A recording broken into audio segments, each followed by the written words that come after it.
பேசிக்கிறாங்களே, அவங்க ரொம்ப கஷ்டப்படுறாங்களா? அவங்க 2 பேரும் கஸ்டம்ஸ் ஆபீசருங்க. அதான் கஷ்டம் கஷ்டம்னு பேசிக்கிறாங்க. உங்களுக்காக அமெரிக்கன்ஸ் தமிழ்ல பேசுறாங்களா? கஷ்டம்டா ஆமா, சாமி. நம்ம கஷ்டமே இங்க பெருசா இருக்கு. இவ ஒருத்தி.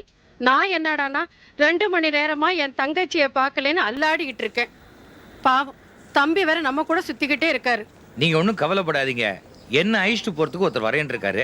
அவரே 3 மணி நேரம் லேட்டா தான் வரேன் இருக்காரு. அமெரிக்கால டிராபிக் ஜாம்லாம் ரொம்ப சகஜம். அதுக்கு இல்லப்பா, என் தங்கச்சியை பார்க்கலான்னு ரொம்ப ஆசையா இருந்தேன். இது என்னங்க பெரிய விஷயம்? நீங்க 2 பேரும் ரெட்ட பிறவின்னு சொல்றீங்க. நேரங்க டாய்லெட்டுக்கு போங்க.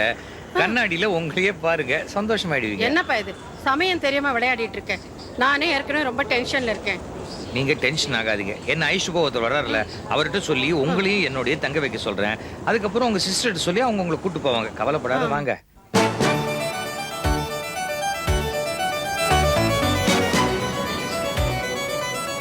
வாங்க வாங்க வாங்க வந்துட்டேன். தம்பி வணக்கம். வணக்கம். நீங்க? நான் தான் சண்முக சுந்தரம். ஓ, நம்ம டைரக்டர் சிவாவோட மாமா. ஆமா. உங்களை தான் நான் தேடிட்டு இருந்தேன். நீங்க தானே போட்டோகிராஃபர் சுந்தர்?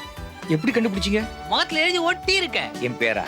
இல்ல தம்பி, தமாஷாவே பேசுறீங்க. போட்டோகிராஃபர் கல தெரியுது தம்பி. அப்படியா? அப்போ வீட்டுக்கு போலாமா? ஒரு நிமிஷம். நீங்க எனக்கு ஒரு சின்ன உதவி செய்யணும். என்னப்பா? என்னோட ஒரு 3 பேர் வந்திருக்காங்க. அவங்களையும் உங்க வீட்டுல தங்க வைக்க முடியுமா? இன்னும் 3 பேரா? என் வீடு ரொம்ப சின்னது, வத்திப்பட்டி மாதிரி. கப்புன்னு பத்திக்குமா? என்ன தம்பி? அக்கா, நான் சொன்னேனே இவர்தான். இவங்க உங்க அக்காவா? இல்ல, நான் சின்ன வயசுல இருந்து அவங்கள அக்கா அக்கான்னு தான் கூப்பிடுவேன். என்னோட உடன்பிறவா சகோதரி. ஓ.